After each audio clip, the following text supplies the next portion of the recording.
scientists before. What would happen if they hadn't discovered any theory? Alfred Russel Wallace, a British naturalist, explorer, geographer, anthropologist, and biologist, discovered the process of evolution, something that changed the universe forever. He was born on January 8, 1823, at Monmouthshire. Russell was the eighth of 9 children in a poor family. During his early life, he worked in socialist working men's clubs. This helped Wallace develop a strong socialist bent that influenced his scientific work.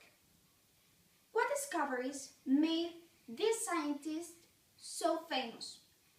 He co-authored with Darwin the first ever publication on natural selection, a book named On the Theory of a Species to Form Varieties, and on another one that is called Perpetuation of Varieties in Species by Natural Means of Selection in 1858, and is credited with co-discovering natural selection.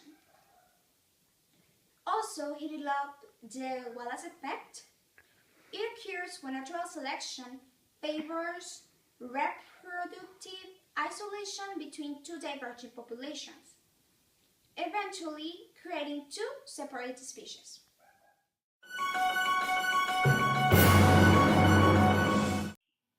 The 19th century was the greatest century that had industrialization. The economy was starting to get stable. The monarchs started to know more about, to learn about their mistakes, about their family mistakes. So it was a period in where they already have an idea of what was happening, about how they can fix problems, about when war already passed. They fix their problems in a different way, but not war. And they too had their answers, not because church said it, not because God said that was one way. Like an example, if I ask it why the sky is blue, church will say because God made it that way. But man started to say that was not in the 19th centuries. That was in the 18th centuries, half of the 17th. But men started to say okay, I know that God created everything, but why is it blue? Why he decided to be blue? So they start to get a little bit uncomfortable with that type of answers. So they start to research, okay, maybe because if the ocean water is blue, it reflects the sky. That could be a possible answer for this. And they say, okay, if we have this answer, they're everything, every color of every single thing should have an answer like this too, not just because God created it. In this part that is 18th centuries, Wallace is not in this part. Wallace is in the part of 19th centuries, the part I'm going to talk about. In the 19th centuries, as I already said, they have already an idea about what was happening in the world. They were smart, they already knew about science, they already knew about biology, astronomy, everything. The difficult part already passed. So now was just a time to make new questions, new inventions, new discoveries. And here enters Wallace. Wallace, he had a lot of... he lived in Great Britain, so it was really contaminated in there because of the industries that started to work there.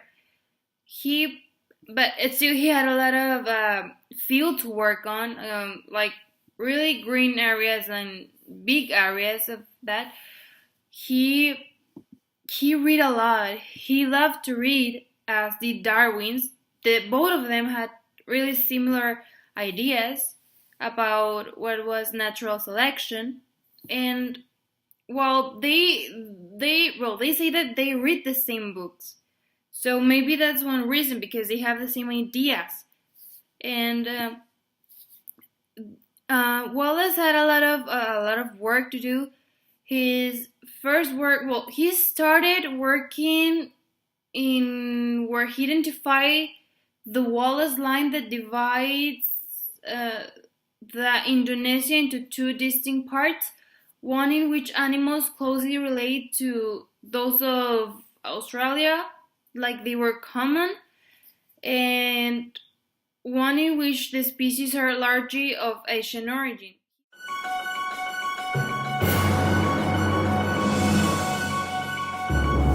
Imagine being born on a poor family, you have to work on the countryside, and the only thing that's interesting is the plants. That was the early life of Alfred Russel Wallace, the creator of evolution and one of the great scientists of the 17th century. In February 1855, while staying in a small house in Sarawak, Borneo, Wallace wrote what was probably the most important paper on evolution prior to the discovery of natural selection, titled Sarawak Law. During a period of sickness while being in Indonesia in 1858, Wallace finally came with the idea of natural selection as a mechanism of evolutionary change, and then he proceeded to make a detailed essay and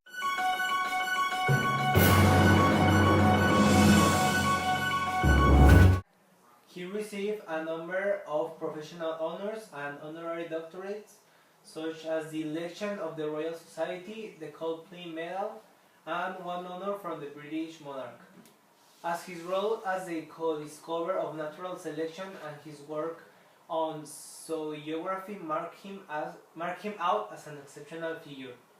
He was undoubtedly one of the greatest natural history explorers of the 19th century. Despite this, his fame faded quickly after his death. For a long time, he was treated as a relatively obscure figure in the history of science. A number of reasons have been suggested for his lack of attention, including his modesty, his willingness to champion unpopular causes without regard for his own reputation, and the discomfort of much of the scientific community with some of his unconventional ideas.